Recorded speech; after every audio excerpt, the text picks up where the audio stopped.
பீகாரில் சட்டமன்ற தேர்தல் நெருங்கி வரும் நிலையில் நிதிஷ் தலைமையிலான அரசு பல்வேறு சலுகைகளை அறிவித்து வருகிறது. அந்த வகையில் வீட்டு மின் இணைப்புகளுக்கு 125 யூனிட் வரை மின்சார கட்டணம் கிடையாது என்று அறிவிக்கப்பட்டுள்ளது அனைவரது கவனத்தையும் ஈர்த்துள்ளது.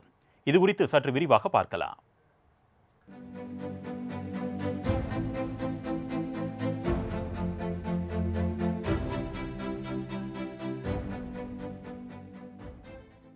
பீகார் சட்டப்பேரவை தேர்தல் இந்த ஆண்டு இறுதிக்குள் நடைபெறவுள்ளது.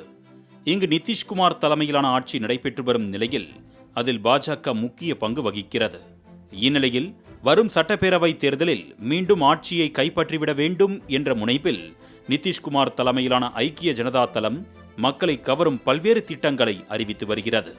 இதேபோல் எதிர்க்கட்சியான லாலு பிரசாத் யாதவ் தலைமையிலான ராஷ்டிரிய ஜனதா தளமும் தீவிரமாக தேர்தல் பணியில் ஈடுபட்டு வருகிறது. இந்த சூழலில் நடுத்தர வர்க்கத்தினரை கவரும் அறிவிப்பு ஒன்றை நிதிஷ் அரசு வெளியிட்டுள்ளது. அதன்படி வீட்டு மின் இணைப்புகளுக்கு 125 யூனிட் வரை இலவச மின்சாரம் வழங்கப்படும் என்று அறிவிக்கப்பட்டுள்ளது.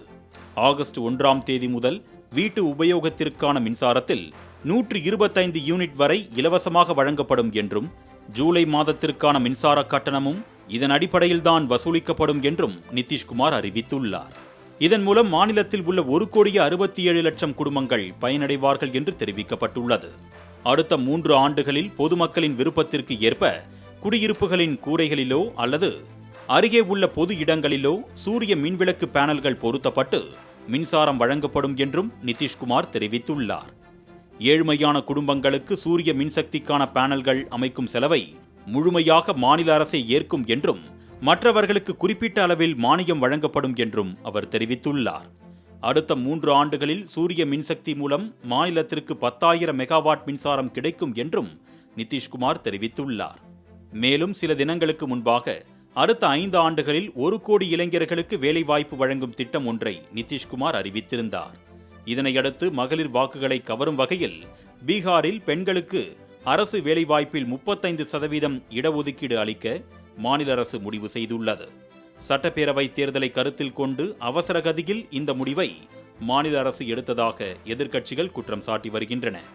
இதேபோன்று அயோத்தியில் பிரம்மாண்ட ராமர் கோவில் கட்டப்பட்டது போல பீகாரில் சீதைக்கு பிரம்மாண்ட கோவில் கட்டுவதற்கு அம்மாநில அரசு முடிவு செய்திருக்கிறது. இதற்காக 882 கோடியே 78 லட்சம் ரூபாய் ஒதுக்கீடு செய்யப்படுவதாக பீகார் மாநில அரசு அறிவித்துள்ளது. இது இந்துக்களை ஒருங்கிணைக்கும் முயற்சியாக அரசியல் அரங்கில் பார்க்கப்படுகிறது. சீதையின் பிறந்த ஊரான புனௌரா தாம் பகுதியில் பிரம்மாண்ட கோவில் எழுப்பப்படும் என்று பீகார் முதலமைச்சர் நிதிஷ்குமார் தெரிவித்துள்ளார். பீகார் மாநிலம் சீதாமரி மாவட்டம் புனௌரா தாம் சீதை பிறந்த பகுதியாக கருதப்படுகிறது. இந்த அறிவிப்புகள் எல்லாம் தேர்தலில் எதிரொலிக்குமா என்பதை பொறுத்திருந்துதான் பார்க்க வேண்டும். மாலை முரசு தொலைக்காட்சி செய்திகளுக்காக வாசுதேவன்.